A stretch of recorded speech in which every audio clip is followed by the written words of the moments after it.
be here on this evening. As I said earlier, didn't grow up in church, but beyond that, none of my training was really from a Reformed perspective. And I was asked even earlier today how I came to an understanding of the Reformed faith or a Reformed understanding of it. As we do this, and as I look at this, I'm reminded of a conversation that I had a few weeks ago. I was leading a group in Israel, and I met an Israeli guide. He wasn't our guide, but I met an Israeli guide. Our guide was a believer, and though we didn't see things exactly the same way, he was a brother in the Lord. This was a secular Jew who really was kind of New Age more than anything else. And as we began to talk, he realized that I understood something about Judaism, I understood something about the Old Testament. And he said, there's just something that somebody's just going to have to explain to me. This whole Trinity thing. And so we sat there, I don't know, for the next 15 minutes, just talking about the doctrine of the Trinity. And after a while, he just sort of shook his head and smiled real big and told me how much he appreciated it. Because he had talked to many Christians and been involved with many Christian groups.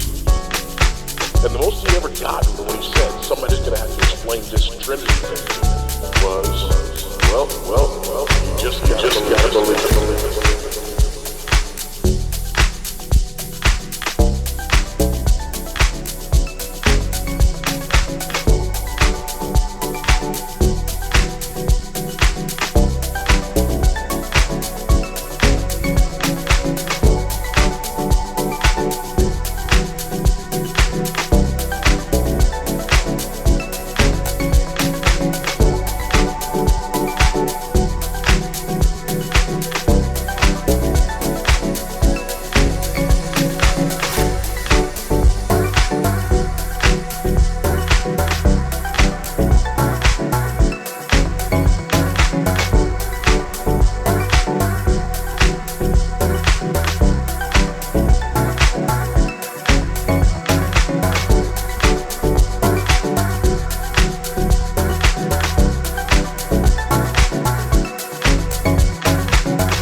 And it's unfortunate because not only do we not even try to grasp or understand or explain the doctrine of the Trinity, but we don't even think in Trinitarian terms. And because we don't think in Trinitarian terms, our faith sort of becomes lopsided.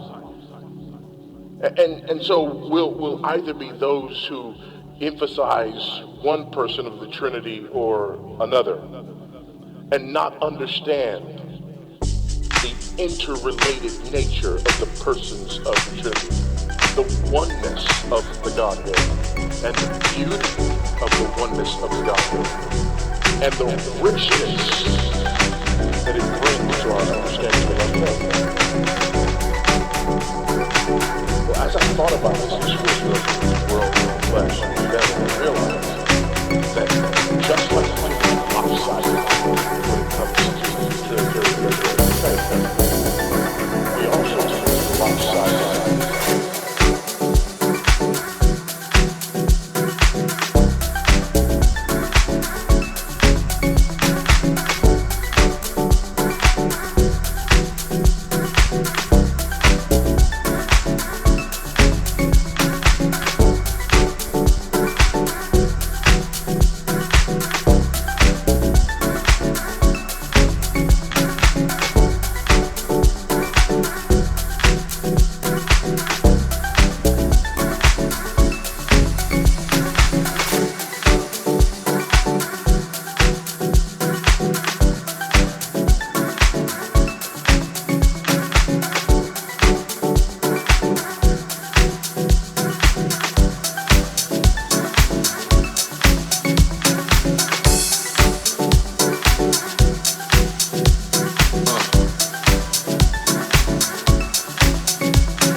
What's up? This is Empower RSA. Please do check out my brand new mix on MaxNote. Link will be on the bio. So my experience with recording these mixes has just been really incredible. Firstly, as a DJ, and secondly, as someone who works behind the scenes. It's been roughly 3-4 years right now of doing this production, and every year we bring it on. Despite the challenges, man, we always bring it on. And what you can expect this season is really, some great vibes, new faces. We had just done a brand new DJ who's never been here before. Pojo is his name. We still have more DJs from Grahamstown who are going to be dropping us some amazing mixes. So from the show, from the production, and from everyone else who's going to be involved in helping me put this together, it's going to be an incredible year. It's our last season in Grahamstown, our very, very last season in Grahamstown, and I'm super excited. I can't wait to be giving more people an opportunity to come on here and just rock their world, man.